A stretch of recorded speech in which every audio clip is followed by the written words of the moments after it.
Praise be to God. प्रभु की तारीफ हो।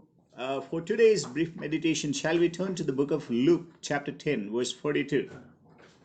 और आज के अध्ययन के लिए हम लूका रचित सुसमाचार उसका 10वां अध्याय उसकी 42वीं आयत निकालेंगे। He will read, but only a few things are necessary, really only one.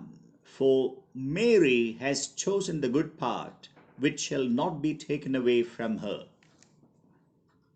42वीं आयत इस प्रकार से लिखा है, परंतु एक बात आवश्यक है और उस उत्तम भाग को मरियम ने चुन लिया है जो उससे छीना न जाएगा। Now here the Lord talks about the basic needs of human beings. और यहाँ पे परमेश्वर एक मनुष्य की आधारभूत जरूरतों की बात करता है। He told only a few things and he also said only one. और देखिए इस प्रकार से प्रभु ने कहा कि कुछ चीजों की आवश्यकता है और फिर उसने कहा कि वो एक उत्तम भाग। See, in our life, we need only, some of the basic things only we need. देखिए हमारे जीवन में जो है वो सिर्फ आधारभूत चीजें चाहिए होती हैं। And the people of this world are really worried about many things. लेकिन जिस दुनिया के लोग हैं वो बहुत बातों की चिंता करते हैं। Today we live in an age of materialism. और जिस समय में हम जी रहे हैं ये पदार्थवाद का युग है। So people believe that matter is only the ultimate reality. और लोगों को लगता है कि जो चीज है वो ही वास्तविकता है। So we should go and possess the visible, tangible things. और इसीलिए जो चीजें दिखने में आती हैं वो हमारे अधिकार में होनी जरूरी है। Modern man is not interested in this, invisible or the metaphysical things. और जो आधुनिक मनुष्य है वो अदृश्य चीजों में कोई रुचि नहीं रखता। If you talk about God or spiritual things, he is not interested. तो यदि आप परमेश्वर और आत्मिक चीजों की बात उसके साथ करें तो उसे कोई रुचि नहीं।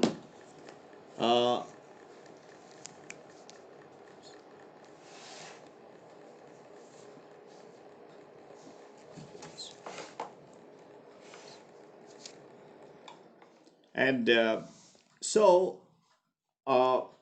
he is only interested in something visible, tangible. So like if we talk about shares and stocks and gold and silver, and he is interested in such things.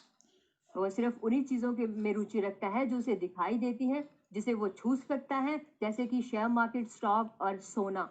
And if you turn to Matthew 6, 31 and 32, the Lord says, do not be anxious then, saying, what shall we eat? What shall we drink? Or with what shall we clothe ourselves? और प्रभु ने मत्ती उसका 6वां अध्याय उसकी 31वें और 32वें आयत में कुछ इस प्रकार से कहा कि तुम चिंता न करना कि क्या खाओगे या क्या पियोगे या क्या पहनोगे। For all these things the Gentiles eagerly seek. 32वीं आयत, क्योंकि अन्य जातियां इन सब वस्तुओं की खोज में रहते हैं। The Lord says you don't have to eagerly seek those things. और प्रभु ने कहा कि तुम्हें इन चीजों को नहीं खोजना। Why? क्यों? Because he said in verse 32 that your heavenly Father knows that you need all these things. क्योंकि 32वें आयत में प्रभु कहता है, पर तुम्हारा स्वर्गीय पिता जानता है कि तुम्हें इन सब वस्तुओं की आवश्यकता है। We are like little children before the heavenly Father. और देखिए स्वर्गीय पिता के सम्मुख हम छोटे बालक के समान हैं। Little children, they don't run around for their food. जो छोटे बच्चे होते हैं वो अपने भोजन के पीछे नहीं भागते। It is the responsibility of the parents to feed them. और ये उनके माता पिता की जिम्मेदारी होती है कि उन्हें खिलाएं। So if we are convinced of the fact that that we have a heavenly Father, then it is his responsibility to feed us with food. और देखिए यदि हम ये निश्चित रूप पर जानते हैं कि हमारा स्वर्गीय पिता है तो ये उसकी जिम्मेदारी है कि वो हमें भोजन देगा। That's why the Lord Jesus Christ taught us in the Lord's Prayer that give us this day our daily bread. और इसीलिए प्रभु ने प्रार्थना में अपने चेलों को सिखाया कि हमें हमारी प्रतिदिन की रोटी दे। If we don't have food, we should ask the Heavenly Father. यदि हमारे पास भोजन नहीं है तो हम स्वर्गीय पिता से कहें। Each day. हर दिन। Every day, Father wants, every day you ask, that is the love. That is the love relationship between the child and the father. और पिता चाहता है कि प्रतिदिन आप उसके पास जाके मांगे और यही वो प्रेम संबंध है उस बालक और पिता के बीच में। So, what do the Gentiles eagerly seek? It is like, something to eat, something to drink, and to something to put on, and all these things. और देखिए अन्य जातियां किस चीज की उत्सुकता से खोज करती हैं, वो है क्या पहनेंगे, क्या खाएंगे और क्या पिएंगे। And today, the devil has specialized these three departments. और आज जो शैतान है वो इन तीनों चीजों में, तीनों डिपार्टमेंट में बड़ा माहिर है। If you look at the advertisements or that go on the television, it is mostly concerning what to eat and what to drink and what to clothe ourselves with. यदि आप टीवी पर विज्ञापन देखें तो आप देखेंगे कि बहुत सारे विज्ञापन हैं, वो इन्हीं चीजों के संबंध में है, क्या खाना है, क्या पीना है और क्या पहनना है। Then, along with that, many other things. और उसके साथ साथ और बहुत सारी चीजें। So, the simple things of life has become very complex today. और देखिए जो जीवन की साधारण सी चीजें हैं वो बड़ी उलझी हुई हो गई हैं। And so, when we think about what we read here, what the Lord said in Luke 10, verse 42, the Lord said, but only a few things are necessary, really only one, for Mary has chosen the good part, which shall not be taken away from her. और क्या प्रभु ने लूका उसका 10वां अध्याय 42वें आयत में कहा, परंतु एक बात आवश्यक है और उस उत्तम भाग को मरियम ने चुन लिया है जो उससे छीना न जाएगा। So what was that Martha had missed out? और वो कौन सी चीज थी जिससे मार्था चूक गई? We see that she was more concerned about the physical food. और हम जानते हैं कि मार्था शारीरिक भोजन में की ज्यादा चिंता कर रही थी। So in the process, she missed out that one important thing. और इस सारी समस्याओं के दौरान जो एक उत्तम भाग था उससे वो चूक गया। What was that important thing? और वो उत्तम चीज क्या थी? When the Lord says something, He puts it in a very wisely and in a discreet manner that only those who seriously seek only will find what did He really mean.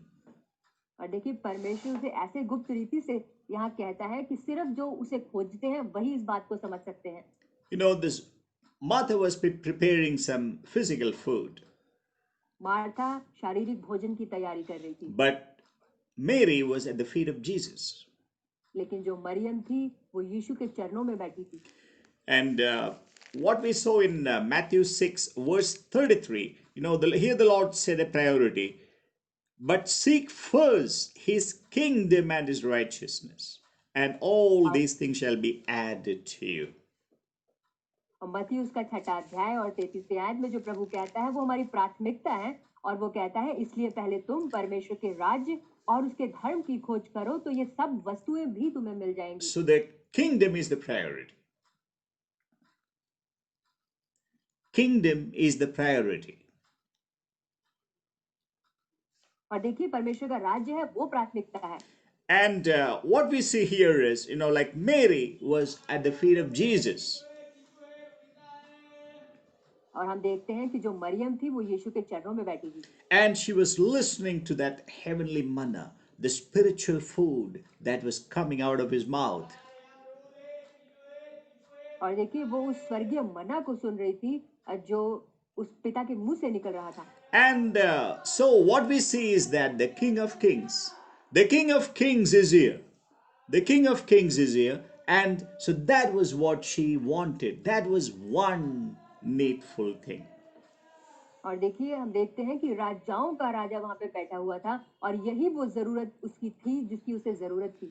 If the king is there, then the kingdom is also there.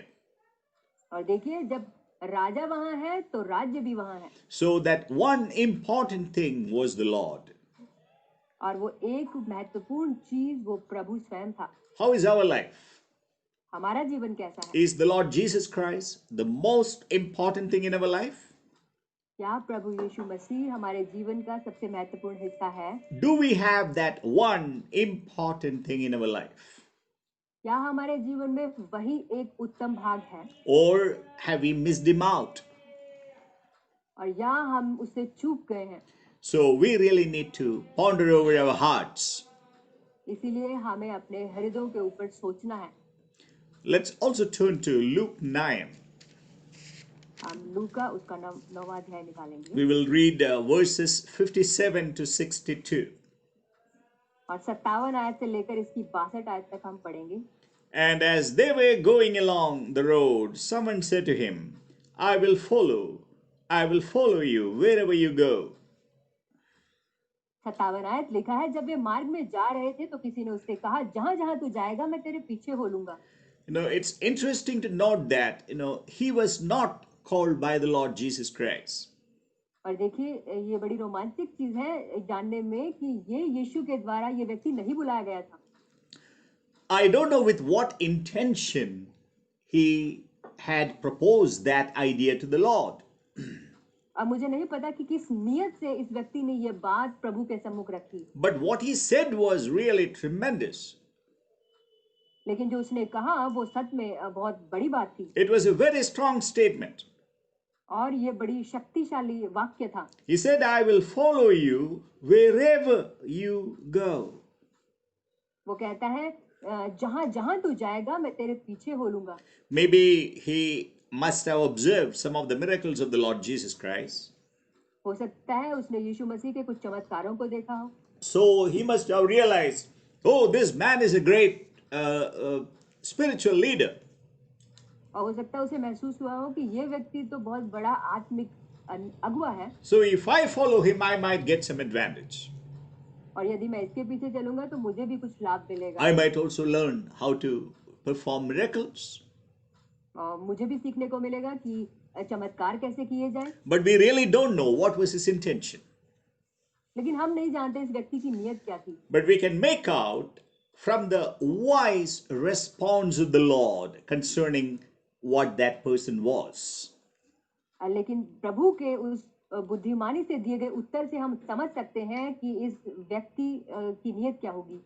It says, and Jesus said to him, the foxes have holes and the birds of the air have nests, but the Son of Man has no way, means no place to lay his head. 58 आयत लिखा है, यीशु ने उससे कहा, लोमड़ियों के भट्ट और आकाश के पक्षियों के बसेरे होते हैं, पर मनुष्य के पुत्र को सिर धरने की भी जगह नहीं। So the Lord said something very important here. और यहाँ पर प्रभु ने बड़ी महत्वपूर्ण बात की। What did he really mean by this? और ऐसा कहने से उसका क्या मतलब था? The Lord said, first he said, foxes have holes. और पहले प्रभु ने कहा लोमड़ियों के भट्ट हैं। What is the meaning of foxes? और लोमड़ियों का अर्थ क्या है? Foxes are very cunning animals. और देखिए जो लोमड़ियां होती हैं वो बड़े चालाक जानवर होते हैं। And in the Bible, it can also refer to a false spiritual ministry. और बाइबल के अनुसार इसे हम झूठी आत्मिक सेवकाई भी कह सकते हैं। It can also mean a murderous people. और इसे हम हत्यारे लोग भी कह सकते हैं। We know that Jesus referred to Herod as a fox. और हम जानते हैं कि यीशु मसीह ने हेरोदेस को लोमड़ी कह के बुलाया। No, that was the time when some people came and told him, look, Herod wants to kill you. और देखिए उस समय कुछ लोगों ने आकर उससे कहा भी कि देख हेरोदेस तुझे मारना चाहता है। Herod had also got John the Baptist killed. और हेरोदेस ने यूहन्ना बपतिस्मा देने वाले को भी मरवाया था। So fox can mean a murderous spirit. और इसीलिए जो लोमड़ियां होती हैं वो हत्यारे वाले व्यक्ति भी हो सकते हैं। And if you turn to Ezekiel chapter 13 verse 4. यहेजकेल की पुस्तक उसका 13वां अध्याय और 4थी आयत यदि आप निकालें। Here we read, O Israel, your prophets have been like foxes among ruins. और यहाँ पर इस प्रकार से लिखा है, हे इज़राइल तेरे भविष्यद्वक्ता खंडरों में की लोमड़ियों के समान बने हैं। Let's also read 5 and 6. You have not gone up into the breaches, nor did you build the wall around the house of Israel to stand in the battle on the day of the Lord. They see falsehood and lying divination, who are saying, the Lord declares, when the Lord has not sent them, yet they hope for the fulfillment of their word. और इसी अध्याय की 5वीं और 6ठी आयत यदि हम पढ़ें, लिखा है, तुमने दरारों में चढ़कर इज़राइल के घराने के लिए दीवार नहीं सुधारी, जिससे वे यहोवा के दिन युद्ध में स्थिर रह सकते। छठी आयत, वे लोग जो कहते हैं यहोवा की यह वाणी है, उन्होंने भावी का व्यर्थ और झूठा दावा किया है, और तब भी यह आशा दिलाई कि यहोवा यह वचन पूरा करेगा, तो भी यहोवा ने उन्हें नहीं भेजा। Yes, see, the Lord, it is not a ministry sent by the Lord. और देखिए, ये सेवकाई प्रभु के द्वारा शुरू की गई नहीं है। So when the Lord said foxes have holes, और जब प्रभु ने कहा कि लोमड़ियों के भट्ट हैं, he was contrasting certain ministries with his ministry. तब वो कुछ सेवकाइयों की तुलना अपनी सेवकाई के साथ कर रहा था। So these murderers, these false prophetic ministries, they have holes. और इसीलिए ये जो हत्यारे व्यक्ति होते हैं और ये झूठे भविष्यद्वक्ता होते हैं, बिल्कुल इनके लोमड़ियों के समान भट्ट होते हैं। The holes of the foxes, they are a secret hiding place. और देखिए, जो लोमड़ियों के भट्ट होते हैं वो छुपने की बड़ी गुप्त जगह होती है। So that is exactly what these people have, the foxes. These fox ministry, they have these secret places, they can comfortably be there without being identified by others. और बिल्कुल ये झूठी सेवकाइयां करने वाले लोमड़ियों के समान व्यक्ति हैं। जैसे लोमड़ी बड़े आराम से अपने भट्ट में छिपके रह सकती है, वैसे ही ये भी बड़े आराम से अपने भट्ट में छिपे रहते हैं। But Jesus is not a fox. लेकिन यीशु मसीह लोमड़ी नहीं है, He is a lamb. वो तो मेमना है। So the lamb doesn't have a hiding place. और इसीलिए जो मेमना होता है उसके लिए छिपने की जगह नहीं होती। And second, the Lord said, and the birds of the air have nests. और फिर वो कहता है कि आकाश के पक्षियों के बसेरे होते हैं। The birds of the air in the Bible, it refers to demonic spirits. और देखिए, बाइबल के अनुसार जो आकाश के पक्षी हैं वो दिखाए गए हैं दुष्ट आत्माओं के रूप में। The false ministers of God who use evil forces to impress the people and even get their money. और ये जो झूठे सेवक होते हैं, ये लोगों का पैसा हथियाने के लिए अपनी बुरी सेवकाई को करते हैं। Such people can easily, comfortably make their nests. और ऐसे लोग बड़े आराम से अपने घोंसले बना सकते हैं। So we need to be careful. इसीलिए हम चौकस रहें। The Lord Jesus Christ is not like the birds of the air. देखिए, प्रभु यीशु मसीह आकाश के पक्षियों के समान नहीं है। He is like the white dove, the Holy Spirit. और वो तो उस सफेद कबूतर के समान है जो पवित्र आत्मा है। So when you think about Jesus Christ, he is different. इसलिए जब आप यीशु मसीह के बारे में सोचते हैं तो वो बिल्कुल अलग है। He has no place to lay his head. उसके पास अपना सिर ढकने की जगह नहीं है। When this man heard that, we don't hear about him further.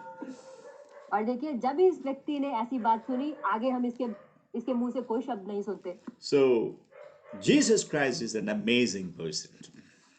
और प्रभु यीशु मसीह अद्भुत व्यक्ति है। He did a ministry based on the wisdom of God. और उसने जो सेवकाई की वो परमेश्वर से पाई गई बुद्धि के अनुसार। And he does a ministry based on the power of God. और जो सेवकाई उसने की वो प्रभु से पाई हुई सामर्थ के अनुसार की। In connection with the birds of the air, let's also turn to Matthew 13, verses 31. और ये आकाश के पक्षियों के संबंध में हम मत्ती उसका 13वां अध्याय उसकी 31वीं आयत निकालेंगे। No, he presented another parable to them, saying, the kingdom of heaven is like a mustard seed, which a man took and sowed in his field. और यहाँ पर उसने उन्हें एक दृष्टांत दिया और कहा कि स्वर्ग का राज्य राई के दाने के समान है, जिसे किसी मनुष्य ने लेकर अपने खेत में बो दिया। The kingdom of heaven is like a mustard seed.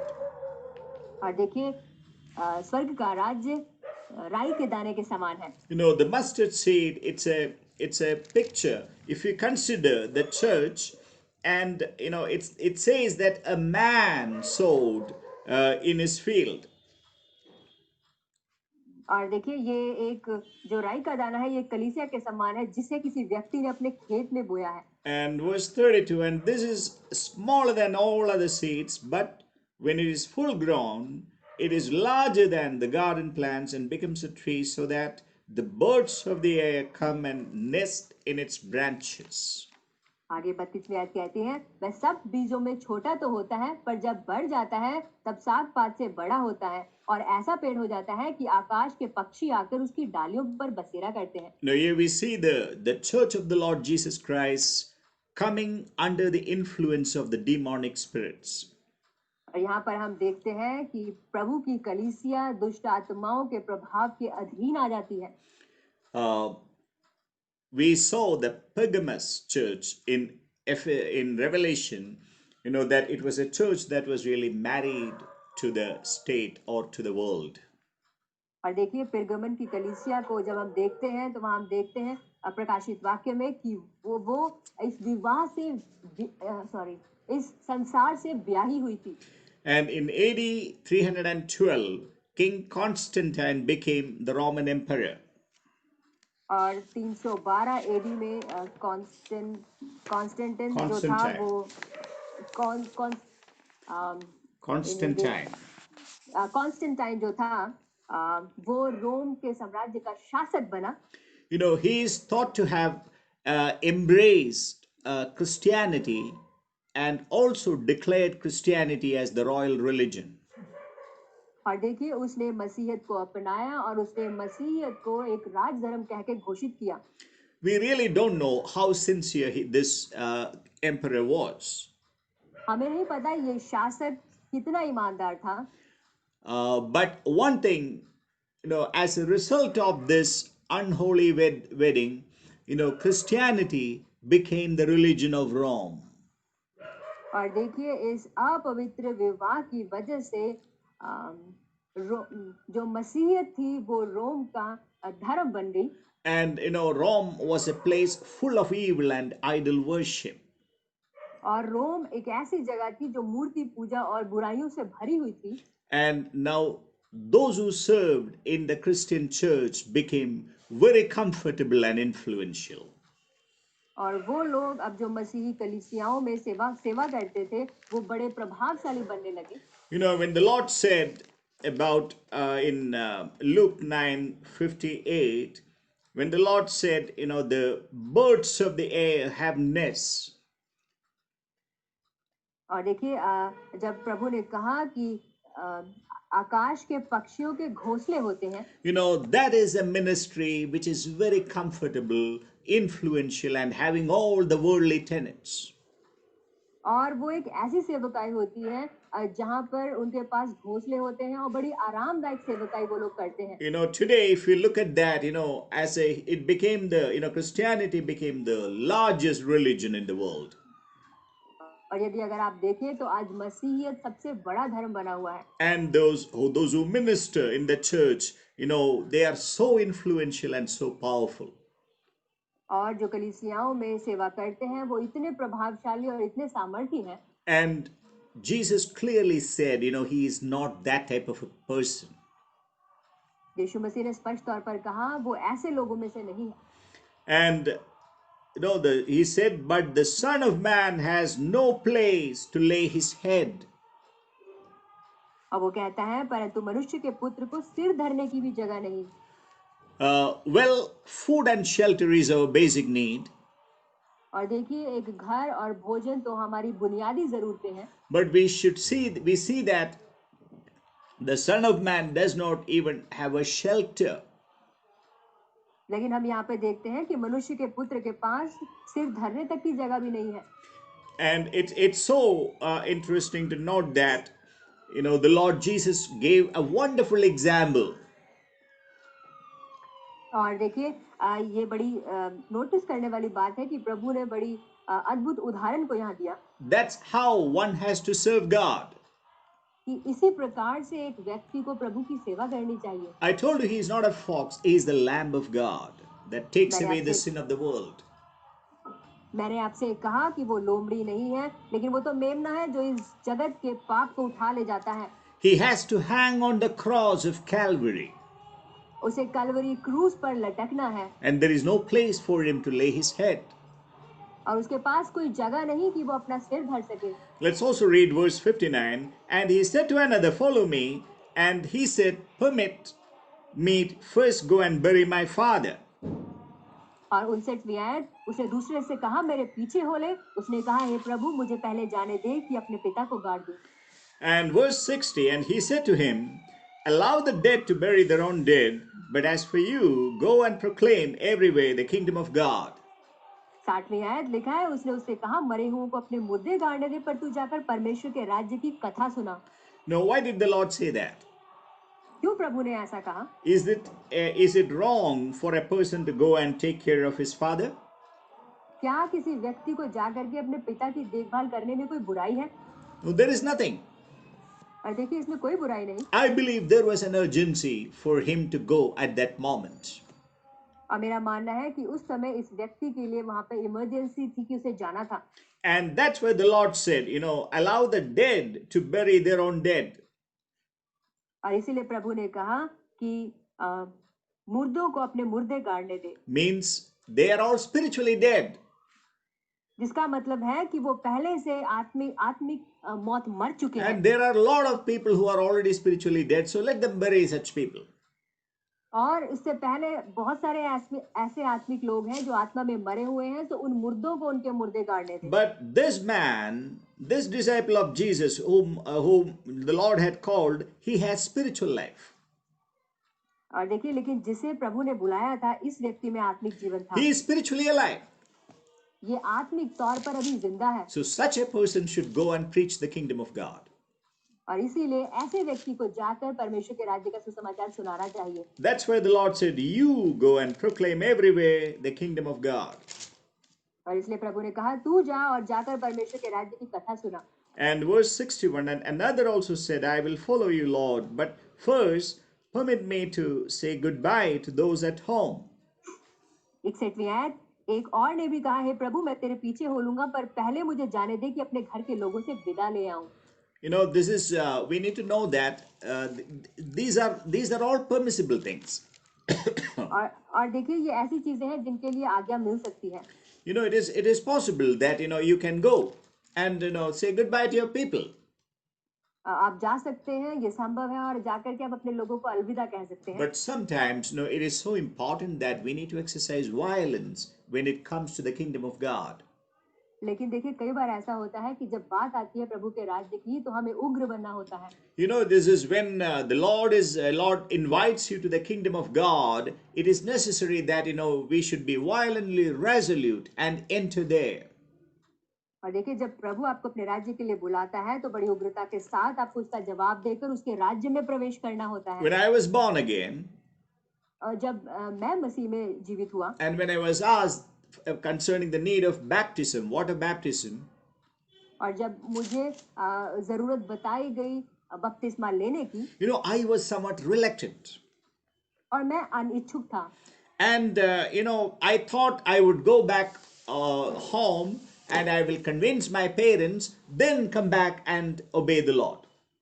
और मैंने सोचा कि मैं पहले घर जाऊंगा, अपने माता पिता को मनाऊंगा, और उसके बाद आकर मैं बपतिस्मा ले लूंगा। I believe that would have been a disaster. और मुझे लगता है कि वो सबसे भयानक बात होती है। This is something like this. Let me say goodbye, to my parents and come back.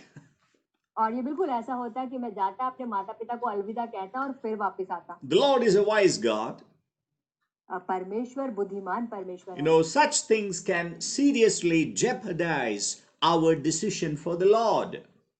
और देखिए ऐसी बातें कई बार परमेश्वर के लिए गए हमारे निर्णयों को गड़बड़ी में डाल देते हैं। And that is exactly what the Lord knew. The Lord knew. So that's why the Lord said to him, no one after putting his hand to the plow and looking back is fit for the kingdom of God.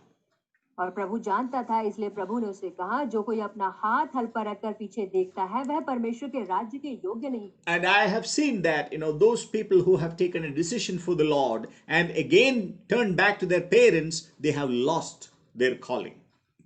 और मैंने देखा है वो लोग जो प्रभु के राज्य में प्रवेश कर चुके हैं और पलटकर अपने माता पिता के पास जाते हैं, वो इन सब चीजों को खो देते हैं। Right before me I have examples of such people. और देखिए मेरे आंखों के सामने ऐसे लोगों की उदाहरणें हैं। Today if I talk to them concerning the Lord, they won't even receive it. देखिए, यदि आज मैं उन्हें परमेश्वर के लोगों के संबंध में कुछ कहूँ, तो वो ग्रहण नहीं करेंगे। These are the people who obeyed the Lord and even took a decision. और देखिए, वो लोग थे जिन्होंने प्रभु की आज्ञा का पालन किया और निर्णय को लिया। But whenever I see them, today, they are worse than an infidel or worse than an unbeliever. और जब कभी भी उन लोगों को मैं आज देखता हूँ, तो मैं देखता हूँ कि उनकी हालत अविश्वासियों से भी बुरी है। So we need to know that, dear children of God, that we need to look to Jesus Christ. और इसलिए प्रभु के प्रिय बच्चों, हमें यीशु मसीह की तरफ ताकना है। He has no place to lay his head. उसके पास सर धरने की भी जगह नहीं। Can we serve him like that? क्या हम इस प्रकार से उसकी सेवकाई कर सकते हैं? Can we be like Jesus? क्या हम यीशु के समान बन सकते हैं? Hallelujah. Hallelujah. Now let's turn to Luke 10, chapter 2 and 3. Luke 10, Luka chapter 2 and 3. The very next verse. लूका रचित सुसमाचार उसका 10वां अध्याय उसकी दूसरी और तीसरी आयत। And verse 2 says, And he was saying to them, The harvest is plentiful, and the laborers are few.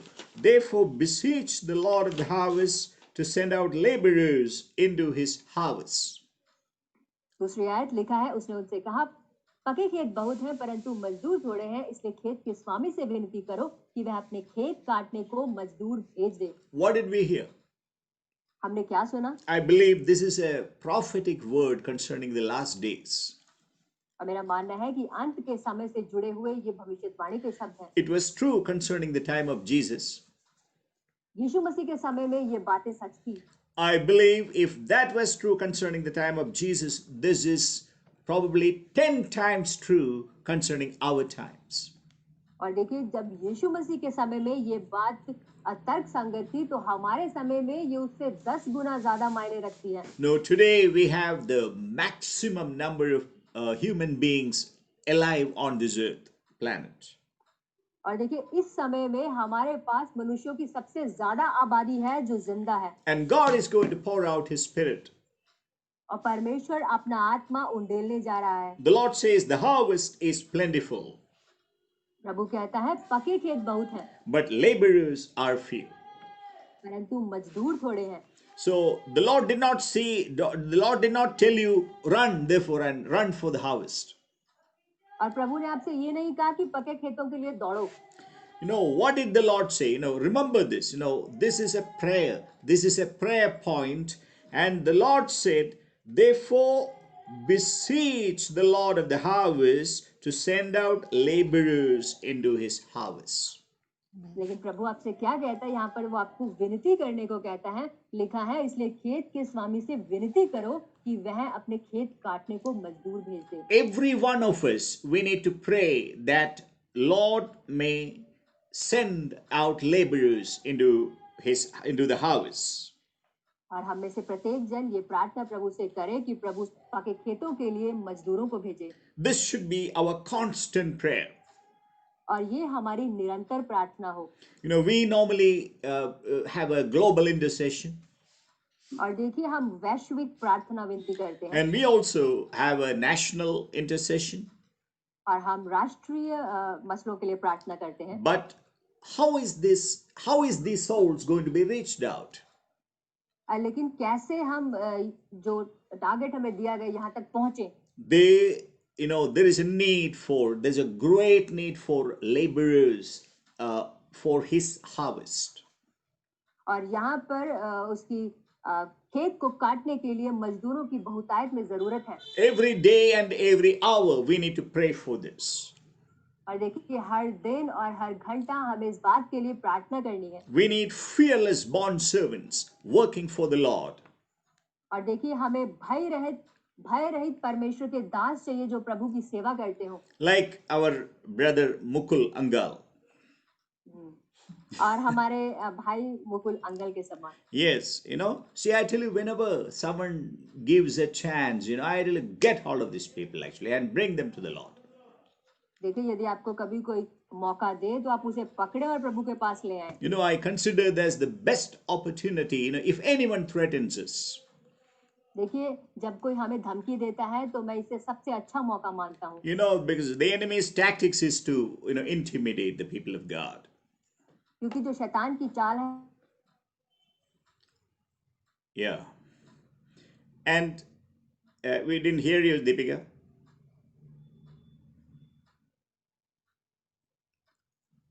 It's the Satan's tactic to intimidate the people of God. Sorry uncle I lost the connection Yeah. Now just come now. Can you say that I didn't here that It's the tactics of the law of the devil to intimidate the people of God. और ये शैतान की चाल है कि प्रभु के लोगों को डराए, But the Spirit of God has not given us the spirit of fear. लेकिन परमेश्वर की आत्मा ने हमें भय का आत्मा नहीं दिया, So why should we fear? इसलिए हम क्यों डरें? God has given us a spirit of boldness. प्रभु ने हमें साहस का आत्मा दिया है। And we don't fear the people who can just kill us. देखिए, हम उन लोगों से नहीं डरते जो सिर्फ हमें मार सकते हैं। If someone kills us, यदि कोई हमें मारता है, they do the greatest honor to us. और देखिए वो हमारे लिए सबसे सम्मान का काम कर रहे हैं, So we should glorify God. इसलिए हम प्रभु की महिमा करें। There is nothing more than becoming a martyr for the Lord Jesus Christ. प्रभु के लिए शहीद हो जाने से बड़ी कोई बात है ही नहीं। And the Lord says in verse 3, 10, Luke 10, verse 3, go your ways. Behold, I send you out as lambs in the midst of wolves. तीसरी आयत लिखा है, जाओ देखो मैं तुम्हें भेड़ों के समान भेड़ियों के बीच में भेजता हूँ। The Lord himself is the Lamb of God. प्रभु खुद परमेश्वर का मेमना है, And he has given us the nature of lambs. और उसी मेमने का स्वभाव उसने हम में डाला है। So Apostle Paul says in Romans 12, we are like lambs for the slaughter. और देखिए प्रेरित पौलुस रोमियो 12 में कहता है कि हम शिकारी के लिए भेड़ों के समान हैं। So if the Lord wants to use us as a lamb for the slaughter, let him use us. यदि परमेश्वर हमें शिकार करने वाले के लिए मेमना बनाकर इस्तेमाल करना चाहता है, Because तो we have made a covenant with the Lord. Lord, come what may, Lord, we will make it to the very end because you are going to give us the grace. देखिए, क्योंकि हमने परमेश्वर के साथ ये वाचा बांधी है कि कुछ भी हो जाए हम अंत तक आपके साथ रहेंगे, क्योंकि परमेश्वर इसके लिए हमें प्रतिफल देगा। In the last days, the Lord is going to grant us the greater grace. और इन अंत के दिनों में प्रभु हमें बहुतायत का अनुग्रह देगा। And the sevenfold anointing of the Holy Spirit. और पवित्र आत्मा का 7 गुना अभिषेक। So we are the lambs of the Lord. और देखिए हम प्रभु के मेमने हैं। And the Lord says, it's very interesting. If you look at the verse 4 to 12, it's very interesting. Carry no purse, no bag, no shoes, and greet no one on the way. And whatever house you enter, first say, peace be to this house. और देखिए तीसरी आयत लिखा है, जाओ देखो, sorry चौथी आयत लिखा है, इसलिए न बटुआ, न झोली, न जूते लो और न मार्ग में किसी को नमस्कार करो। पांचवी आयत, जिस किसी घर में जाओ पहले कहो इस घर पर कल्याण हो। There is an interesting observation when the Lord delivered the children of Israel from Egypt to Canaan. और देखिए ये बड़ी देखने योग्य बात है कि जब परमेश्वर ने इजराइलियों को मिस्र से निकाला, and at that time we know that many large thousands and thousands of children were born to Israeli couples. और देखिए इजराइल के जोड़ों में उस समय हजारों हजार संतानें पैदा हुई। So when they set out from Egypt, they were suckling babies. और जिस समय वो मिस्र Yeah. मिस्र से निकले, उस समय उनके जो बालक थे वो अंगूठा चूसने वाले थे। And we need to know that these children, they spent almost 40 years in the wilderness. और हम जानते हैं कि इन संतानों ने लगभग 40 साल जंगलों में गुजारे। So think that these children, like 2 or 3 years, they had small shoes. और देखिए सोचे कि 2 या 3 साल में इन बच्चों के जो जूते होंगे वो बड़े छोटे-छोटे होंगे। So slowly their feet grows. और धीरे-धीरे उनका पांव बढ़ना शुरू होता है। And there was a miracle happening. और फिर वहां पे चमत्कार होने लगे। Along with their feet, their shoes were also growing. उनके जूतों के साथ, उनके पांव के साथ-साथ उनके जूते भी बड़े हो रहे। It's not mentioned there. देखिए ये वहां लिखा नहीं है, but that was the reality. लेकिन ये वास्तविकता है। You know, the Lord did amazing miracles for the children of Israel. और इज़राइल की संतानों के लिए प्रभु ने हैरानीजनक चमत्कार किए। So the Lord says, no, don't carry shoes. और देखिए प्रभु ने कहा जूते मत लेना, You know, extra shoes. You don't have to carry extra shoes. The Lord will provide. और अपने लिए एक अपना प्रभु देगा। And in verse 5, the Lord said, and whatever house you enter first, say, peace be to this house. Peace be to this house. 5वीं आयत लिखा है, जिस किसी घर में जाओ पहले कहो इस घर पर कल्याण हो। And verse 6 says, you know, if there is a man of peace there, and the peace will rest upon him. और देखिए 6ठी आयत में लिखा है, यदि वहां कोई कल्याण के योग्य होगा तो तुम्हारा कल्याण उस पर ठहरेगा, Otherwise, it will return to you. नहीं तो तुम्हारे पास लौट आएगा। And verse 7 says, and stay in that house, eating and drinking whatever they give you, for the laborer is worthy of his wages. 7वीं आयत लिखा है, उसी घर में रहो और जो कुछ उनसे मिले वही खाओ पियो, क्योंकि मजदूर को अपनी मजदूरी मिलनी चाहिए। So, what is that labor? और देखिए ये मजदूरी क्या है? That is the Lord's work. और वो है परमेश्वर का काम। They were giving spiritual gifts to these people. और वे लोगों में आत्मिक वरदानों को बांट रहे थे। And the Lord says in verse 8, and whatever city you enter, and they receive you, eat what is set before you. 8वीं आयत, जिस नगर में जाओ और वहां के लोग तुम्हें उतारे तो जो कुछ तुम्हारे सामने रखा जाए वही खाओ। And verse 9, and heal those in it who are sick, and say to them, the kingdom of God has come near to you. 9वीं आयत, वहां के बीमारों को चंगा करो और उनसे कहो परमेश्वर का राज्य तुम्हारे निकट आ पहुंचा है। So signs and symbols should follow those who preach the kingdom of God. और देखिए जो परमेश्वर के राज्य का सुसमाचार सुनाते हैं उनके साथ परमेश्वर के वरदान भी हो। Are you a kingdom man? क्या आप परमेश्वर के राज्य के व्यक्ति Are हैं? you a kingdom woman? क्या आप परमेश्वर के राज्य की महिला हैं? Then seek the Lord that all these things should accompany you. और इसीलिए इन चीजों की खोज करें और ये सारी चीजें आपके साथ होंगी। Live by the word of God. परमेश्वर के वचन के अनुसार जिए। You may have nothing in this world. आपके लिए इस जीवन में कुछ नहीं होगा। You know, you may not have food or water or money, हो सकता है आपके पास रोटी पानी या पैसा ना हो, but you have one thing. लेकिन एक चीज आपके पास That है, is the kingdom. और वो होगा परमेश्वर का राज्य। You have the King of Kings with you. आपके पास राजाओं का राजा है, That is the one thing that you need. और वही एक चीज है जिसकी आपको जरूरत है। How amazing it is. देखिए ये कितना अद्भुत है। And the Lord clearly said, the Lord is mindful of us. और देखिए परमेश्वर बड़े स्पष्ट तौर पर कहता है कि वो हमारी चिंता करता है। Verses 10 and 11, it says, whatever city you enter and they do not receive you, go out into its street and say, even the dust of your city which cling to our feet, wipe off in protest against you. Yet be sure of this, that the kingdom of God has come near. 10वीं और 11वीं आयत लिखा है, परंतु जिस नगर में जाओ वहां के लोग तुम्हें ग्रहण ना करें तो उसके बाजारों में जाकर कहो, तुम्हारे नगर की धूल भी जो हमारे पांव में लगी है हम तुम्हारे सामने झाड़ देते हैं, तो भी यह जान लो कि परमेश्वर का राज्य तुम्हारे निकट आ पहुंचा है। You know, one day an evangelist said something humorously. और एक दिन एक सुसमाचार प्रचारक ने बड़े हास्यपद तरीके से कहा। So he said, they went to preach the gospel.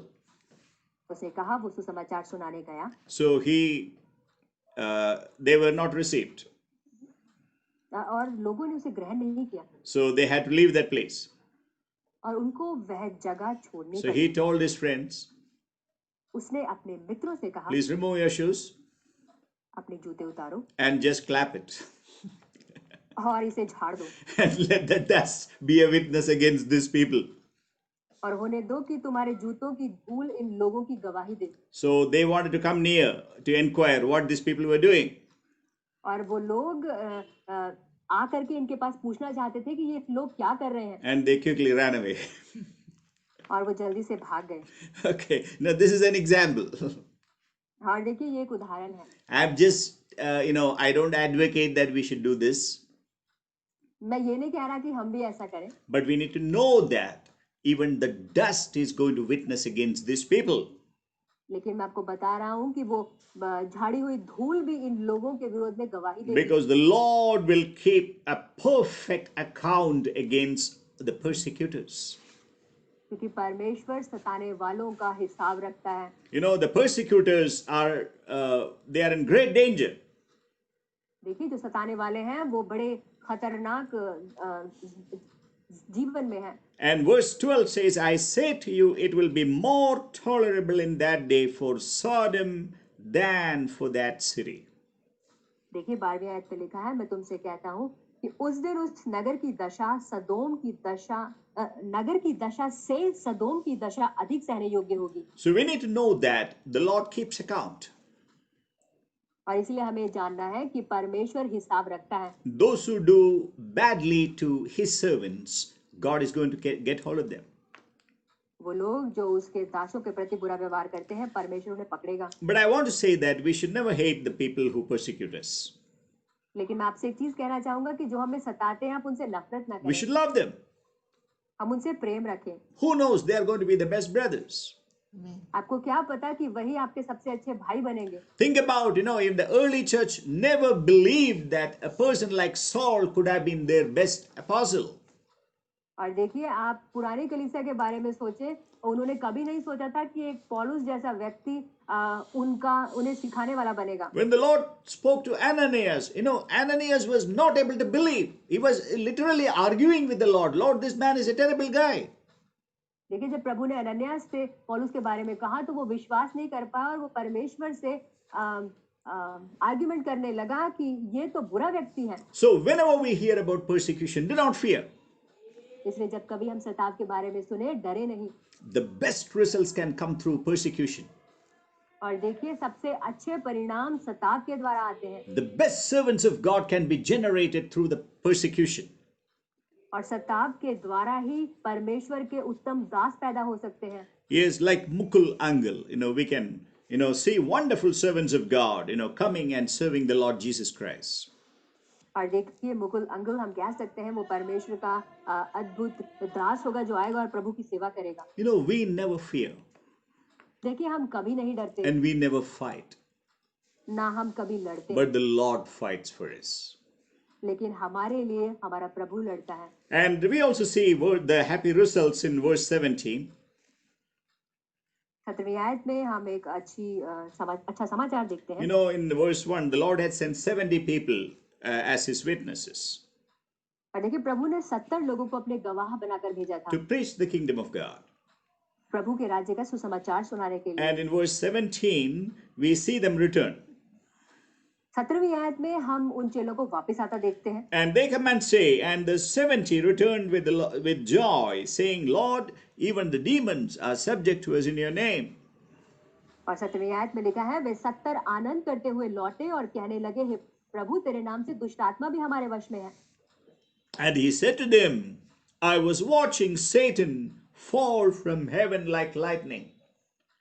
18वीं आयत में उसने उनसे कहा, मैं शैतान को बिजली के समान स्वर्ग से गिरा हुआ देख रहा था। I believe this is something it has to do with the last days. मेरा मानना है इस चीज का अंतिम दिनों से लेना देना है। I told you when the Lord said the harvest is plentiful but the laborers are few. I believe this perfectly matches with the last days. और देखिए जब प्रभु ने कहा पके खेत बहुत है परंतु मजदूर थोड़े हैं, ये बिल्कुल अंतिम समय से मेल खाता है। No doubt it was true during the days of Jesus Christ. इसमें कोई संदेह नहीं, यीशु मसीह के समय में भी ये वचन सत्य था। But how much more this verse is true concerning the days in which we are living today. लेकिन वो दिन जिनमें हम जी रहे हैं, इन दिनों में ये और कितना सत्य है। And there is a time that Satan is going to fall like lightning from the second heavens. और देखिए समय है जब ये शैतान बिजली के समान स्वर्ग से गिरेगा। And I told you now the church is going to be empowered. The Lord says in verse 19, behold, I have given you authority to tread upon serpents and scorpions and over all the power of the enemy, and nothing shall injure you. और मेरा मानना है कि अब कलीसिया सामर्थी होगी। और 19वीं आयत में लिखा है, देखो मैंने तुम्हें सांपों और बिच्छुओं को रौंदने का और शत्रु की सारी सामर्थ्य पर अधिकार दिया है, और किसी वस्तु से तुम्हें कुछ हानि न होगी। No, there is a realm in which nothing shall injure us. देखिए एक जगत है जहाँ पर कोई भी चीज हमें हानि नहीं पहुंचा सकता। Even the earthquakes won't hurt us. यहाँ तक कि भूकंप भी हमें हिला नहीं सकते। Tsunami won't hurt us. Tsunami भी हमें चोट नहीं पहुंचा सकती। Winds and waves won't hurt us. और चलने वाली हवाएं और लहरें हमें नुकसान नहीं You पहुंचा know, सकती। nothing shall injure you. और कोई भी चीज तुम्हें नुकसान नहीं पहुंचाएगी। I believe, this has something to do with the mature sons of God with manifest glory. और मेरा मानना है कि इन आयतों का परमेश्वर के सयाने संतानों से लेना देना है। The Lord says in verse 20, nevertheless, do not rejoice in this, that the spirits are subject to you, but rejoice that your names are recorded in heaven. 20वीं आयत में लिखा है, तो भी इससे आनंदित मत हो कि आत्मा तुम्हारे वश में है, परंतु इससे आनंदित हो कि तुम्हारा नाम स्वर्ग पर लिखा है। The Lord has said, what is the source of our happiness? और देखिए प्रभु ने बताया कि हमारे आनंद का कारण क्या होना चाहिए। The Lord has written our name in the book of life in heaven. और परमेश्वर ने उस जीवन की पुस्तक के अंदर हमारे नाम लिखे हैं। What a great glory that is. देखिए ये कितनी महिमामय बात है। Do you rejoice in that? क्या आप इसमें आनंद लेते हैं? I asked that question. Do you rejoice? मैं ये प्रश्न आपसे पूछता हूँ, क्या आप इसमें आनंदित हैं? The Lord says you should rejoice that your names are recorded in heaven. और प्रभु ने कहा इस बात से आनंदित हो कि तुम्हारे नाम स्वर्ग पर लिखे हैं। So heaven is a present possession. और जो वर्तमान हमारा अधिकार है वो स्वर्ग है। And we are a heavenly people. और हम स्वर्गीय लोग हैं। Keep looking to heaven. स्वर्ग की तरफ ताकते Don't look earthward. पृथ्वी की तरफ ना देखें। Look heavenward. स्वर्ग की ओर देखें। Because we are the citizens of heaven. क्योंकि हम स्वर्ग के निवासी हैं। And heaven should increasingly overtake us. और जो स्वर्ग है वो हम पे उतरता जाए। And we see that the heaven is going to actually come down even right on this earth. और देखिए ये जो स्वर्ग है बिल्कुल इस पृथ्वी पर आता होगा। After this there is going to be 1,000-year period on the earth. और इन बातों के बाद 1000 साल का समय होगा इस पृथ्वी के ऊपर। And our prayers are going to be answered. Thy kingdom come upon earth as it is in heaven. और जो हमारी दुआएं हैं कि हे प्रभु जैसे तेरा राज्य स्वर्ग में है वैसे ही पृथ्वी पर हो। And the King of Kings shall be with us. और राजाओं का राजा हमारे साथ होगा। There is going to be great glory. और यहाँ बहुत बड़ी महिमा होगी। We should rejoice. हम आनंदित रहें। Only one thing is needed. और देखिए सिर्फ एक चीज की जरूरत है। That is the kingdom of God. और वो है परमेश्वर का राज्य। And the righteousness. और धार्मिकता। Which Jesus alone can give us. जो सिर्फ और सिर्फ यीशु मसीह हमें दे सकता है। Mary had chosen that good part. और मरियम ने उस उत्तम भाग को चुन लिया था। And Jesus told Martha, only one thing is needed. और यीशु ने मार्था से कहा सिर्फ एक चीज की आवश्यकता है। In these last days, इन अंतिम दिनों में we may lack many things. हमारे पास बहुत चीजों की कमी होगी। But the Lord said only one thing is needed. लेकिन प्रभु ने कहा सिर्फ एक बात की आवश्यकता है। That is the Lord himself. और वो स्वयं प्रभु है। Lord Jesus Christ is that one thing that we need in this hour. और देखिए इस समय में जिस एक चीज की हमें जरूरत है वो स्वयं प्रभु यीशु मसीह है। Let's keep looking to him. हम उसकी तरफ ताकते रहें। And complete this race of faith gloriously. और इस विश्वास की दौड़ को महिमामय रूप से पूरा करें। Amen.